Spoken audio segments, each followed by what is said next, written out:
चलते हैं wireless communication के यूनिट 1 के लेक्चर नंबर 3 पे, जिसका टॉपिक है इंट्रोडक्शन ऑफ टू रे मॉडल। तो चलते हैं, टू रे मॉडल है क्या देखते हैं। हमने पढ़ा था अभी फ्रिस प्रोपेगेशन मॉडल पढ़ा था, जो हमने पिछले लेक्चर में पढ़ा था।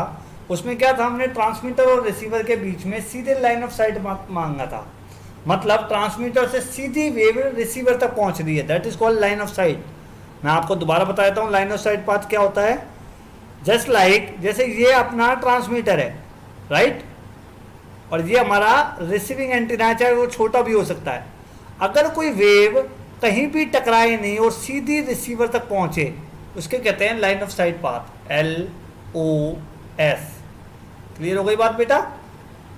तो चलते हैं कि हमने देखा था फ्रिस इक्वेशन में कि रिसीव्ड पावर जो है वो हमारी बिल्कुल ही इन्वर्सली प्रोपोर्शनल आई थी डी स्क्वायर के, जब हमने पहले देखा था। पर अगर हम इस फ्रिस प्रोपेगेशन मॉडल को अब देखें, जब हम माने कि अर्थ से भी रिफ्लेक्शन होगा, अर्थ से रिफ्लेक्शन होके फिर पहुंचे वेव, तो हमारी फ्रिस पावर जो है, फ्रिस पावर इक्वेशन, उस पर क्या फर्क पड़ता है। ऐसे को हम कहते हैं टू रे मॉडल। मतलब हमारा जो सिग्नल है वो एक तो जा रहा है डायरेक्ट पाथ से, जिसे कहते हैं LOS पाथ, और एक जा रहा है रिफ्लेक्टेड पाथ से, मतलब ग्राउंड से रिफ्लेक्ट होके फिर रिसीवर तक पहुंच रहा है। तो ऐसे पाथ मॉडल को हम कहेंगे टू रे मॉडल। और ऐसे केस में फ्रिस इक्वेशन को मॉडलिंग करना बहुत ही डिफिकल्ट टास्क था, ठीक है। तो मतलब एक सिंगल रिफ्लेक्टेड पाथ ऐड हो जाता है LOS पाथ में, जो कि टू रे ग्राउंड रिफ्लेक्शन मॉडल कहलाता है, ठीक है। मतलब अगर कोई दो एंटीना है, चाहे वो इक्वल हाइट पे नहीं है, तो हमारी जो वेव होती है वो ग्राउंड से रिफ्लेक्ट होके एंटीना तक पहुंचती है, उसको हम कहते हैं टू रे ग्राउंड रिफ्लेक्शन मॉडल। और जो ग्राउंड सरफेस होती है उसका कोई ना कोई रिफ्लेक्शन कोफिशिएंट होता है, राइट है। मतलब रिफ्लेक्शन कोफिशिएंट जो कि किस पे डिपेंड करता है, मटेरियल ऑफ द सरफेस। मान लो वो धूल मिट्टी से रिफ्लेक्ट होके जा रही है, पत्थर से रिफ्लेक्ट होके जा रही है, उस मटेरियल पे डिपेंड करेगा। और वेव कौन सी पोलराइजेशन में है, हॉरिजॉन्टल या वर्टिकल, ठीक है। दूसरा, मानते हैं हम कि कोई ट्रांसमीटर एंटीना और रिसीविंग एंटीना है जिनकी हाइट HT और HR है, HR, ठीक है, और दोनों D दूरी के बीच में रखे हुए हैं, ठीक है। जैसे कि यहाँ पे कोई एंटीना है जिसकी दूरी, वो हाइट है HT और HR रिसीविंग एंटीना की हाइट है, अनइक्वल है, और इनके बीच की दूरी D है। तो हम देख रहे हैं कि यहाँ पे जो एंटीना से वेव निकली है, एक तो LOS पाथ से निकली है, तो डिस्टेंस कितनी ट्रेवल हुई, DLOS, ठीक है। और ये है radiation pattern of transmitting wave in LOS path, ठीक है। और ये गेन ऑफ वो radiation pattern of transmitting antenna in reflected path, that is GC, ठीक है। तो ये वेव जो है वो हमारी रिफ्लेक्टेड वेव है, जो कि थीटा आई एंगल पे इंसिडेंट हुई ग्राउंड पे और फिर रिफ्लेक्ट होके रिसीविंग तक पहुंच गई, ठीक है। तो चलते हैं आगे हम।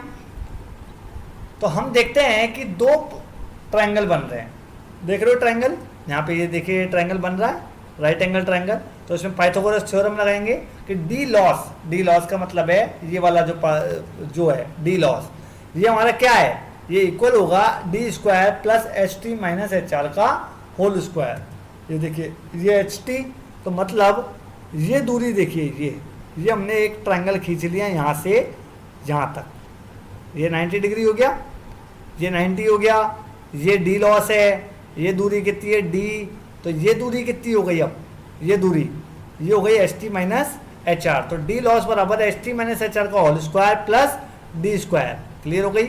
ऐसे ही D रेफरेंस जो है D square plus HT plus HR का होल स्क्वायर, कैसे, ये वाली दूरी और ये वाली दूरी, एक ट्रायंगल तो ये हो गया पूरा का पूरा, ये ट्रायंगल और ये वाला। तो ये जो हमारा हुआ, ये हमारा कौन सा हुआ, HT प्लस HR का whole square, that is D reference. अब हम देखते हैं कि कोई भी वेव अगर डायरेक्ट पाथ से जा रही है और रिफ्लेक्टेड पाथ से जा रही है, दोनों के बीच में कोई ना कोई फेज डिफरेंस आएगा। क्यों, क्योंकि एक तो अलग टाइम पे पहुंच रही है और एक अलग टाइम पे पहुंच रही है। तो अपन ने पढ़ा होगा डेल फाई बराबर होता था, डेल फाई जो कि फेज डिफरेंस होता था वो होता था 2 पाई अपॉन लेमडा। ये 11वीं 12वीं क्लास में पढ़ा होगा आपने, 2 pi upon lambda into del x. Del x is the phase difference. Del x हमारा क्या है, वो path difference, sorry del x हमारा पाथ डिफरेंस है, डेल फाई हमारा फेज डिफरेंस है। और डेल एक्स क्यों आ रहा है, क्योंकि एक वेव तो डायरेक्ट पहुंची है और एक वेव हमारी क्या है, रिफ्लेक्टेड होकर पहुंची है, तो दोनों के बीच में पाथ डिफरेंस आ गया, तो उसकी वजह से एक डेल फाई जो आएगा वो हमारा फेज डिफरेंस आएगा, जिसका फॉर्मूला होता है 2 pi d reference minus d LOS upon del lambda. और यहाँ डेल एक्स का मतलब क्या है, d reference minus d LOS, इतना पाथ डिफरेंस आ रहा है। तो अगर हम देखें कि लेमडा जो है वो हमारा वेवलेंथ है, अगर हम देखें कि रिसीव्ड पावर क्या होगा, तो हम जानते हैं फ्रिस इक्वेशन से PT into lambda square upon 4 pi square होता है, राइट है, इनटू अब ये जो वैल्यू है ये है जी लॉस का under root upon d LOS plus r into g reference e की power minus j phi upon d reference. ठीक है, वह जी लॉस है क्या, product of antenna field pattern along the LOS direction, g a into g b का, और जी जो loss होगा रिफ्लेक्टेड पाथ में जी सी इंटू जी डी होगा। ठीक है, मतलब रिफ्लेक्टेड पाथ में जो होगा वो जी सी इंटू जी डी होगा। ये देखिए आप, जी सी क्या था, ये एंटीना पैटर्न था, ये दोनों का प्रोडक्ट, और जी लॉस इन एलओएस पाथ में जी ए इंटू जी बी का अंडर रूट। क्लियर है। तो अगर हम प्लॉट को देखें, अगर हम रिसीव्ड पावर का फ्लक्चुएशन देखें एक पर्टिकुलर फ्रीक्वेंसी पे, जहाँ पे हमने एफ 900 मेगाहर्ट्ज मान रखा है, ट्रांसमीटर की हाइट हमने 50 मीटर मानी, रिसीविंग एंटीना की हाइट हमने 2 मीटर मानी, और जी लॉस और जी रेफरेंस हमने 1 मान लिया, तो जो रिसीव्ड पावर का फ्लक्चुएशन है वो देखते हैं हम कैसे आएगा, वो इस तरीके का है। ठीक है, जो 0 dB से स्टार्ट हो रहा है। ठीक है, अब यहाँ पे क्या है, अगर डिस्टेंस एंटीना के ट्रांसमिटिंग एंटीना की हाइट से कम है तो रीजन 1 में है, मतलब ये पावर का फ्लक्चुएशन है, और अगर एस टी और डी सी के बीच में है, D C is the critical distance, तो ये रीजन 2 होगा, और अगर डी सी से बड़ी है तो रीजन 3 होगा। अब ये देखोगे क्या हो रहा है, मतलब इसमें हो क्या रहा है, तो वो मैं बताता हूँ आपको। ये डी सी जो है वो हमारा क्रिटिकल डिस्टेंस है, जिसका फॉर्मूला होता है 4ST/HR अपॉन लेमडा। तो हमने क्या कहा, जब हमारा जो डी सी था, मतलब बियॉन्ड था, पिछला था क्रिटिकल डिस्टेंस से, तो हमारा जो पावर फॉल हो रहा था वो -40 dB पर डिकेड से हो रहा था। जब हमारा एच टी और डी सी के बीच में जब हमारी डिस्टेंस थी तो -20 dB पर डिकेड से डिके हो रही थी। डिके का मतलब घट रही थी पावर। जो हमारा रिसीव्ड पावर है वो हमारा क्या है, हमारा जो है मतलब क्रिटिकल डिस्टेंस से ऊपर अगर हम रखते हैं दूरी को, क्रिटिकल डिस्टेंस से ऊपर रखते हैं तो तेजी से घटेगी पावर। क्रिटिकल डिस्टेंस और हाइट ऑफ ट्रांसमिटिंग एंटीना के बीच में अगर दूरी है हमारी, तो हमारा पावर -20 dB पर डिकेड से होगा। और अगर हम देखते हैं कि एस टी से छोटा है, मतलब क्रिटिकल वो हमारी जो डिस्टेंस है वो ट्रांसमिटिंग एंटीना की हाइट से भी छोटी है, तो हमारा ज़्यादा डिकेड नहीं होता, कांस्टेंट डिकेड होता है। ठीक है, चलते हैं आगे। ये हमारा टेबल है जो बता रहा है कि D less than H T, तो पावर फॉल फ्लैट है, ये -20 dB पर डिकेड से घटता है, और ये -40 dB पर डिकेड से। रिसीव्ड पावर जो होती है अगर छोटी है एस टी से तो पी टी इंटू के upon D square plus S t square, इसमें पी टी इंटू के अपॉन डी स्क्वायर तेजी से घट रहा है, और उसमें ज़्यादा तेजी से घट रहा है D4 है, right. Constant factor system loss हमने L मान रखा है, तो कांस्टेंट फैक्टर ये है हमारा K बराबर g LOS into g reference upon lambda square upon 4 pi square into L। इसमें जो होता है K बराबर g LOS into g reference lambda square upon 4 pi square upon L, और इसमें के लॉस होता है g LOS into g reference s t square into h r square upon l. ठीक है, अगर हम देखें एक बेसिक डायग्राम देखें कि एक ट्रांसमिटिंग एंटीना पावर, जो ट्रांसमीटर उसने ट्रांसमिट कर दिया पावर, और उसका जो ये लॉसेज हैं, मतलब ये कनेक्शन लॉस है, सिस्टम लॉस कहते हैं जिसे हम, सिस्टम लॉस ट्रांसमिटिंग में, और ये GTX हमारा गेन ऑफ ट्रांसमिटिंग एंटीना है। ये पाथ लॉस हुआ है, बीच में दूरी घटी है। पहले तो देखो ये पावर कॉन्स्टेंट था, फिर लॉसेज की वजह से थोड़ा घट गया, पर हमने गेन से मल्टीप्लाई कर दिया तो पावर को बढ़ा दिया। पावर को बढ़ाने के बाद में हमने इसको हवा में छोड़ दिया, हवा में पाथ लॉस हुआ, चाहे वो फ्री स्पेस लॉस हो चाहे वो टू रे पाथ लॉस हो, कैसा ही पाथ लॉस हो वो ये हुआ। फिर इसने थोड़ा सा मल्टीप्लाई करा गेन से तो ये थोड़ा सा बढ़ा, फिर यहाँ तक कांस्टेंट रहा, फिर रिसीवर के सिस्टम लॉस हुए LRX, और फिर जाके अपन को PRX मिला। तो देखो ट्रांसमीटर पावर इतना था और रिसीव्ड पावर इतना है। ठीक है, total system loss at transmitter, total system loss at receiver LRX। ठीक है, RX is the receive power, TX is the transmitted power. ठीक है, L path is the propagation loss. अब हम पूरे प्रोपगेशन मॉडल मैंने पढ़ा था अभी कि ST is the transmitting antenna height, HR is the receiving antenna height, और ये डी डैश देख रहे हो, ये एलओएस पाथ का डिस्टेंस है, ये डी इन दोनों बीच की दूरी है, और ये डी डबल डैश मतलब ये पाथ है ट्रेवल करके जो जा रहा है, ये रिफ्लेक्टेड पाथ है।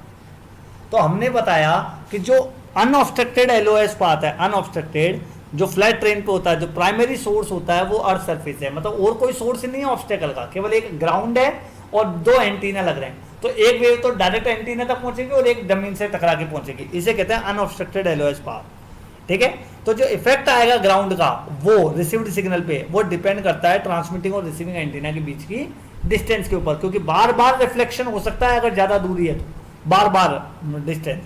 ठीक है, दूसरा height of the antenna, antenna की हाइट पे डिपेंड करेगा कि कितना पावर रिसीव्ड होगा आफ्टर रिफ्लेक्शन। और तीसरा उस मटेरियल पर जिस पे वो टकरा रही है, जिस पे रिफ्लेक्ट होके जा रही है, मतलब अर्थ की सरफेस किस तरह की है, मिट्टी है क्या है। तो हमने देखा कि जो रिफ्लेक्टेड वेव फ्रंट है वो रिसीविंग एंटीना पे पहुंचता है अलग फेज में, क्योंकि पाथ डिफरेंस अलग हो गया। अब उस फेज के कारण जो कभी कभी पावर बढ़ जाती है, कभी कभी पावर घट जाती है, ये डिपेंड करता है फेज शिफ्ट के ऊपर। ठीक है, अगर हॉरिजॉन्टल पोलराइज्ड वेव फ्रंट है तो हर टाइम ध्यान रखना 180 डिग्री का फेज शिफ्ट आएगा, मतलब पावर घटेगी। और अगर वर्टिकली पोलराइज्ड फेज शिफ्ट है तो केवल जो होगा वे फेज शिफ्ट तभी आएगा जब angle of incidence less than 30 degree हो, less than 30 degree vertically polarised wave front पे। हॉरिजॉन्टल पोलराइज्ड वेव फ्रंट चाहे कितने डिग्री पे गिरे वेव 180 डिग्री देगा। हॉरिजॉन्टली पोलराइज्ड वेव फ्रंट में चाहे कितने ही एंगल पे वेव रिफ्लेक्ट होके जाए वो उतना 180 डिग्री देगा। और वर्टिकली पोलराइज्ड वेव फ्रंट अगर पड़ रहा है तो ये ध्यान रखना angle of incident less than 30 degree होना चाहिए, तब जाके फेज शिफ्ट आता है। ठीक है, जैसे कि हम देखते हैं कि सॉइल, रॉक और ये वुड, फ्रेश वाटर, तो एम्पलीट्यूड जो है वो तेजी से घटता है। ठीक है, अब मैंने आपको बताया दो तरह के इंटरफेरेंस होते हैं, कंस्ट्रक्टिव और डिस्ट्रक्टिव, ये डिपेंड करता है फेज शिफ्ट पे। अगर phase shift less than plus minus 90 है तो आपका जो इंटरफेरेंस होगा वो कंस्ट्रक्टिव होगा, मतलब दोनों वेव ऐड हो जाएंगी फेज में। पर डिस्ट्रक्टिव इंटरफेरेंस तब होता है जब हमारा 180 डिग्री का फेज शिफ्ट रहता है, तब क्या करती हैं वो एक दूसरे को कैंसिल आउट करने की कोशिश करेंगे। ग्राउंड एलओएस वेव, यहाँ फेज शिफ्ट किसके बीच में हो रहा है, एलओएस और रिफ्लेक्टेड वेव के बीच में, तो ये एलओएस वेव और रिफ्लेक्टेड वेव दोनों एक दूसरे को कैंसिल आउट करेंगे अगर हमारा जो है फेज शिफ्ट क्या है 180 डिग्री है। ठीक है, तो हमने पाथ लॉस देखा पूरे मॉडल में 120 minus 20 log S T H R plus 40 log D, ये हमारा पाथ लॉस है। और जो रिसीव्ड पावर होगी वो होगी transmitted power minus path loss plus gain of transmitting antenna minus path loss at transmitter plus gain of receiving antenna minus path loss of वो system loss of receiving. यहाँ LP और LR system loss है transmitting और receiving antenna के, PL path loss है, GT GR gain है transmitting antenna और receiving antenna के। Thank you.